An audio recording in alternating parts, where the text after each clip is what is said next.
세안 시 만으로 피부가 좋아졌다. 어휴, 뭐 이렇게 잘못된 정보가 많은지 이대로는 안 되겠다 싶어서 이번 영상을 준비했어.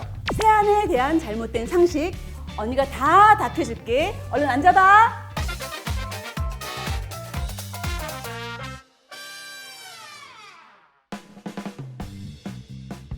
안녕 동생들. 지난 영상들 댓글들 쭉 보니까 아직 세안법과 세안 후 관리법에 대해 잘못된 정보를 알고 있는 동생들이 너무 많더라고. 이대로는 안 되겠다 싶어서 이번 영상을 준비했어. 세안에 대한 잘못된 상식 언니가 다 답해줄게. 얼른 앉아봐. 먼저 클렌징 제품에는 클렌징 워터, 클렌징 젤, 폼, 클렌징 로션이나 밀크, 클렌징 크림, 클렌징 오일 타입이 있어. 워터나 겔, 로션 같은 가벼운 세안제일수록 지성이 쓰는 게 좋고, 크림이나 오일처럼 무거운 제형일수록 건성이 사용하는 게 좋지. 하지만 클렌징 워터는 가벼운 대신 세정력이 떨어질 수가 있어. 또 화장솜이 피부에 자극을 줄 수 있기 때문에 충분히 적셔 사용하는 게 좋아. 클렌징 워터 거품 공용기에다가 덜어서 쓰는 경우도 있는데 그렇게 해도 돼요? 보통 이제 화장솜이 자극된다는 얘기가 나오니까 클렌징 워터를 거품 용기에 써서 쓰는 경우가 많은데, 일단 거품 용기에 써서 쓰게 되면 세정은 되겠지. 근데 그걸 너무 오랫동안 방치하게 되면 그게 흡수되기 때문에 빠른 시간 안에 물로 헹궈줘야 되지. 그러면 클렌징 워터를 쓰면 무조건 씻어내기나 해야 되는 거예요? 당연히 클렌징 워터를 쓰면 쓰셔야지. 클렌징 워터로 일단 메이크업 잔여를 녹였잖아. 녹이면 그게 그대로 피부에 머물러 있거든. 그럼 그대로 방치하고 자게 되면 그대로 흡수가 되지. 당연히 물로 헹궈내야지. 클렌징 오일은 모공에 있는 노폐물을 꼼꼼히 닦아낼 수 있고 피지를 녹여줄 수 있기 때문에 지성 피부에게 오히려 도움이 될 수도 있어. 화장솜을 사용하는 것보다 피부에 자극을 줄일 수도 있지. 단 모공에 있는 오일이 말끔히 닦이지 않거나 너무 오래 세안을 해서 노폐물이 다시 모공에 들어가지 않도록 유의해야 해. 클렌징 오일 쓸 때 물로 쓰라고 하는데 왜 그런 거예요? 보통 이제 클렌징 오일을 쓸 때는 클렌징이 되어 있는 마른 얼굴에 오일을 묻혀. 그러고 난 다음에 전체적으로 도포하고 난 다음 물을 살짝 묻혀가면서 문지르게 되거든. 물을 묻히게 되면 클렌징 오일이 하얗게 바뀌어. 그걸 유화라고 해. 그럴 때 메이크업이 녹는 거거든. 그래서 물로 약간 문질러주면서 하얘지면 그때 물로 깨끗하게 헹궈내는 거야. 언니가 과학적 검증으로 팩트 체크까지 했던 건데 아직 궁금해하는 동생들이 있구나. 선크림만 발라도 2차가 아닌 이중 세안이 필요하다는 걸 언니가 기기 측정을 통해 확인해 봤으니까 이쪽 위에 있는 영상을 보고 오도록 해. 세모, 보통 세안 시간을 어느 정도로 하는 게 적당한지 많이들 궁금해 하는데 언니가 정리해 줄게. 세안 시 얼굴 롤링 시간을 60초로 늘린 것만으로 피부가 좋아졌다는 60초 세안법이 화제가 된 적이 있어. 과연 정말 60초 세안법이 효과가 있을까? 항상 피부는 자신의 피부 타입에 맞는 방법을 골라 관리해 주는 것이 가장 중요해. 세안 시간도 마찬가지야.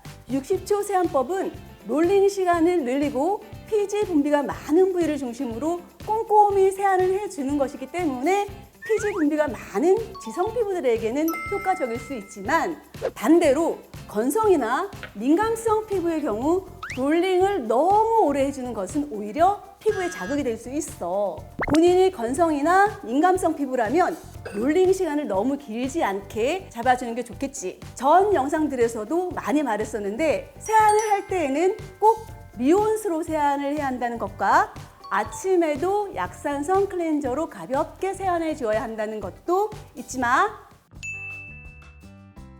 X. 세안 후 수분이 날아가기 전에 최대한 빠르게 기초 케어를 해줘야 한다는 상식은 누구나 알고 있지? 그런데 가끔 이런 동생들이 있어. 세안 후 수건을 쓰지 않고 물기를 톡톡톡톡 두드려서 말리는 게 피부에 자극이 덜하지 않나요? 혹은 세안 후 물기가 있는 상태에서 보습제를 바르면 수분이 더 많이 흡수되지 않나요? 라고 말이야.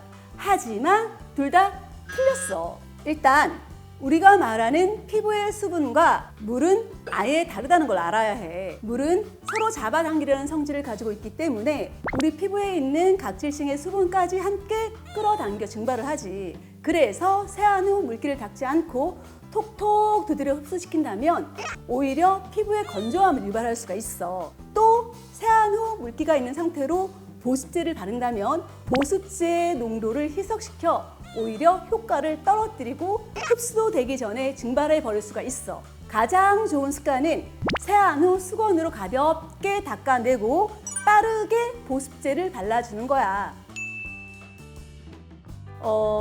닦는 토너를 매일 사용해도 되냐고 묻는 사람 되게 많거든. 근데 사실 언니 생각은 매일 사용하는 건 별로 안 좋다고 봐. 왜냐하면 이미 토너를 사용하는 단계는 세안하고 난 다음이잖아. 그럼 보통 우리가 토너의 역할은 피부의 pH 밸런스를 맞춰주는 역할을 하거든. 근데 그러면 그냥 손에 덜어서 발라도 되는데 굳이 화장솜으로 닦아내면 자극이 되지 않을까. 어떤 사람들은 화장솜으로 남아있는 어떤 메이크업의 잔여물을 닦아낸다는 개념이 있고, 또 어떤 사람 피부 결을 정돈한다는 사람이 있고, 각질을 제거한다는 사람이 있는데 그 정도로 우리 피부가 원활하게 순환되지는 않거든. 굳이 화장솜에 묻혀서 닦아낼 필요는 없다고 봐. 그래도 나는 찜찜해서 화장솜을 써야겠다. 이런 사람들은 정말 화장솜에다 충분히 토너를 묻혀서 전혀 자극이 없는 상태에서 가볍게 피부 결대로 닦아내는 게 좋아.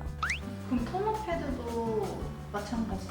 토너 패드도 사용 방법을 굳이 닦아낼 필요는 없다고 보고, 언니는 토너 패드를 어떻게 쓰냐면 예민한 부분은 그냥 붙여놔. 머리 말릴 때 보면 언니 이런 데가 되게 빨개지거든. 피부하고 머리카락 닿는 부분 여기 이렇게 드라이 바람 하다 보면은 여기 열이 많이 가. 그럴 때 언니가 여기다 아예 토너 패드를 붙여놔 미리. 그리고 머리 말리고 나면 자극도 안 가고 촉촉하고. 내가 정말 지성이고 피지 분비가 많다. 웬만한 세안을 해도 피지 자꾸 올라온다. 이런 사람들은 토너 패드로 가볍게 닦아내는 거 추천. 세모. 아무래도 뭐 남성이라고 하면 굉장히 피부가 강하고 세고 뭐 이럴 것 같고, 여성은 야리야리하고 여리여리해서 뭐 다를 것 같다고 생각하지만 둘 다 사람이고 똑같은 피부를 가진 거기 때문에 사실 관리법은 비슷하다고 봐. 근데 좀 차이가 있다면 남자가 보통 여자 제품을 쓰기 꺼려하지. 왜냐면 여자 제품인데 남자 바르면 좀 이게 예를 들어서 향부터. 향이 일단 여성 제품들이 남자가 쓰기가 좀 불편하고, 또 여자는 남자보다 약간 좀 건조함을 유발할 수 있기 때문에 보습제나 유분감이 많다 보니까 좀 그게 불편할 수 있는 거지. 관리 방법이 완전히 다르진 않지. 그리고 화장품 같은 경우는 남자분들은 보통 오일리하다 보니까, 사춘기 때 얘기야 이거는. 나이가 들면 다 남자들도 건조해. 근데 사춘기나 이제 청년기 될 때는 좀 오일리하다 보니까 약간 수분감 위주의 제품들을 원하는 경우가 많고, 여자들보다 좀 약간 귀차니즘이 있다 보니까 단순화시켜서 쓰는 방법이 있고, 보통 남자들은 세안하면서 면도를 하잖아요. 면도를 하기 때문에 면도한 부분이 자극을 받을 수 있어서 수딩젤을 사용하기도 하지. 결과론적으로 봤을 때는 피부 관리를 한 뭐 세안을 하거나 그다음에 보습을 주거나 진정을 하는 그런 큰 틀에서는 크게 다르진 않아.